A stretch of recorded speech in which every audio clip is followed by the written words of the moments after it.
Hey y'all. Most of you know my name, but just in case you don't, I just like to say it at the beginning of every video. So I am Yvonne Elizondo, and what I do is I'm a transpersonal counselor. I'm also a mental health care counselor, LPC associate. But what I do with these videos, I really like to share more of the transpersonal work and give you some ideas of how you can use some tools that are not normally considered traditional in the sense of mainstream um, spiritual counseling works.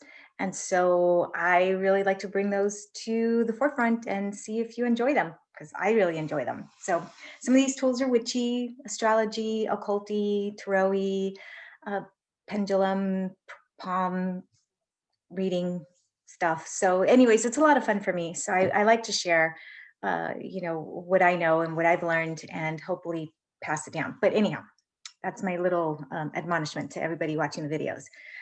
Uh, I wanted to address a question today that I get asked more often than not. I do use a lot of moon work and moon ritual work in transpersonal counseling. I feel that working with the moon gives you a really good idea of the cycles and the patterns in your life that maybe you are aware of or you're not aware of. And when you're aware of those patterns, you can help manage them much better than if you didn't. So one of the questions that I get asked when I teach the moon ritual work is, what's the difference between the new moon and the dark moon? And that's a really great question. So I am going to use my Living Astrology, the Living Wheel Astrology. Yes, the Living Wheel Astrology Cards by Patrick Fogarty. I want to make sure I give him credit. This is an independent astrology deck, but I'm going to use his artwork because I think it's a wonderful way of really recognizing the difference between the new moon and the dark moon. All right, so here I'm going to show you the two cards. Okay, so obviously this is the dark moon. There's no light reflecting. Okay, and this is what we would call here in the northern hemisphere the crescent moon or the new moon. All right, so what's the difference between the two? Well, obviously one's dark and one's reflecting some light. Yeah, okay, but where did we get these terms and how are they interchangeably being used when technically they shouldn't be, but technically they can? All right, so here we go. So the dark moon really represents the days where the sun is not reflecting off the moon. Okay, and so it can be anywhere from a day and a half to 3.5 days, depending on the elliptical of the moon and where it is in location to that elliptical. There you go. Okay, but the dark moon really represents the time where we don't see the moon. Okay, this is literally where the sun is not reflecting the moon. Now, astronomically, the way it's been defined is the new moon is astronomically considered the midpoint between the dark moon phase.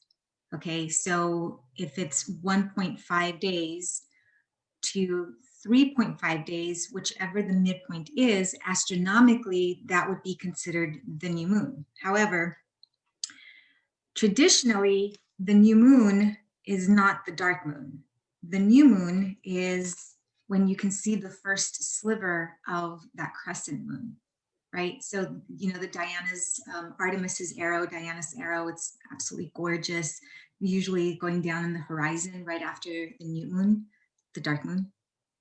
I did it myself. Okay, so this is the new moon, the very first sliver, and this is the dark moon when we don't have any visibility to the moon. Now, last night, for example, on the 14th, I hope today's Sunday the 15th, but yes, on November the 14th, we had the new moon.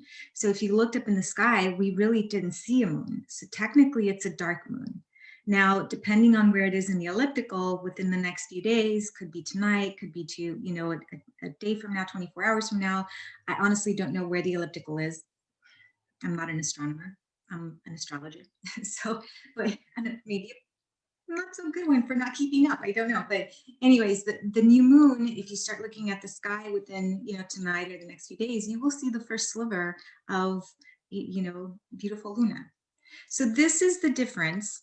Now, in modern times, we have inadvertently combined both, right? So most of the time we say, okay, the new moon in Scorpio was last night, so go ahead and set your intentions, because everything new is about setting intentions. Doing witchy work, and a lot of other practitioners use the phrase dark moon to represent what we refer to the new moon, which isn't really new because it's dark. Do you see how confusing that gets? It just gets so convoluted. Anyhow, it doesn't really matter how you refer to it, I don't think, unless you're practicing a specific tradition or you're trying to follow a specific ritual, because then you do need to be very careful. If the ritual requires a dark moon, you definitely want to work with dark moon. If it requires a new moon, then you want to work with the new moon. But for other intents and purposes, whenever I say, or whenever you hear on, pop astrology now, especially in social media, it's the new moon, it's the dark moon. You don't have any reflection of the light, but it still is a wonderful time to set intentions. I hope I have not just confused you more than I have clarified this for you. But if you have any questions, please let me know. Reach out to spiritualessence.com. That's spiritual-essence.com. And dark moon or, new moon, make sure you set your intentions. All right. Blessed be everyone. Take care.